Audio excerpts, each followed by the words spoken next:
ہر لحظہ ہے مومن کی نئی شان نئی آن، گفتار میں کردار میں اللہ کی برہان، قہاریو غفاریو قدوسیو جبروت، یہ چار عناصر ہوں تو بنتا ہے مسلمان۔ محترم سامعین اکرام اور میرے ہم مکتب ساتھیوں، السلام علیکم۔ آج مجھے جس موضوع سخن پر لب کشائی کرنے کا موقع ملا ہے وہ ہے اقبال تیرے دیس کا کیا حال ہوا ہے۔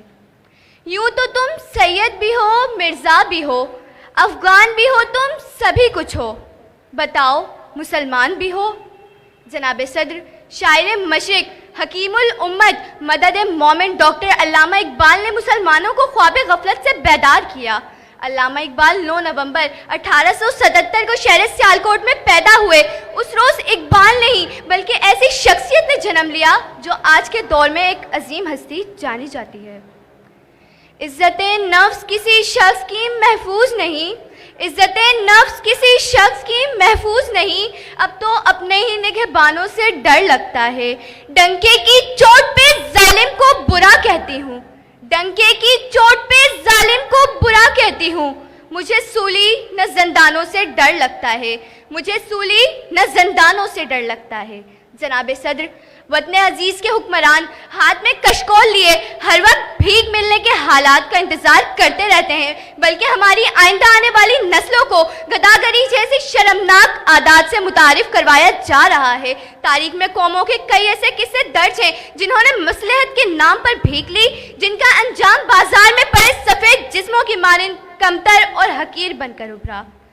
میرا طریق امیری نہیں فقیری ہے، میرا طریق امیری نہیں فقیری ہے، خودی نہ بیچ غریبی میں نام پیدا کر، خودی نہ بیچ غریبی میں نام پیدا کر۔ صدر علی وقار ایسا ہی کچھ حال وطن عزیز کا ہے۔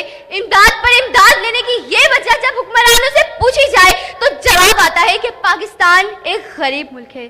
جناب صدر کیا جواب آتا ہے کہ پاکستان ایک غریب ملک ہے؟ اس بھیک نے میرے ملک کے حالات کہاں سے کہاں تک بدل کر رکھ دیے۔ کیا یہ ہے اقبال کا پاکستان؟ جناب صدر افسوس، صد افسوس۔ ارے یہ بات کرتے ہیں اقبال کے خواب کی تو یہ جان لیں کہ اقبال کا خواب تھا کیا۔ وہ خواب تھا کہ ایک ایسی ریاست قائم کی جائے کہ جہاں وہ عدل و انصاف ہو، کہ جہاں کی مشرقی خاتون مشرق سے نکلتے سورج کی مانند روشن مستقبل کی ضامن ہو۔ ارے یہ بات کرتے ہیں اقبال کے خواب کی تو یہ جان لیں کہ ہم نے تو گوروں کی پھینکی ہوئی بوٹی کے بس اپنے ہی بھائیوں کی بوٹی بوٹی کر ڈالی، کہ ہم نے تو اپنے ہی لوگوں کو موت کے گھاٹ اتار کر انہیں شہادت کی فضیلت میں لپیٹ دیا۔ صدر علی وقار کہیں پہ میں نے بھوک سے بلکتے ہوئے بچوں کی آوازیں سنی، کہیں میں بازار میں بکتی آدم کی بیٹی دیکھی، کہیں پہ میں نے اولاد برائے فروخت کے نعرے سنے، کہیں پہ میں نے وزیر اعظم کے تن پر لاکھوں کا لباس دیکھا۔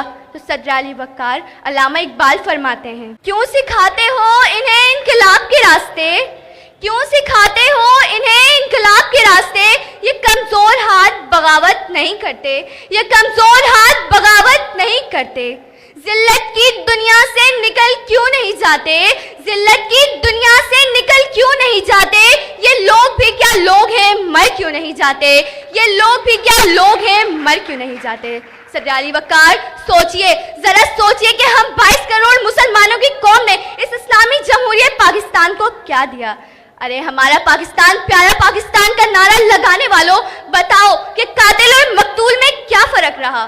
کہ 25 لاکھ محب وطن میں تعلیم کا سوال اور جواب چپ، کہ بینکوں میں پڑے ملک کے اربوں ڈالر کا سوال اور جواب چپ۔ ارے میں سوال کرتی ہوں پاکستان کے ان نوجوانوں سے کہ جسے اقبال نے اپنا شاہین کہا، کہ جہاں اب افغانستان میں، کہ جہاں اب برما میں تمہاری ماؤں بہنوں کی عزت کو تار تار کیا جا رہا ہے تو کرنے دو، مگر تم ذہن و گمان ہٹاتے دیکھتے رہو، کیونکہ تم شاہین اقبال ہو۔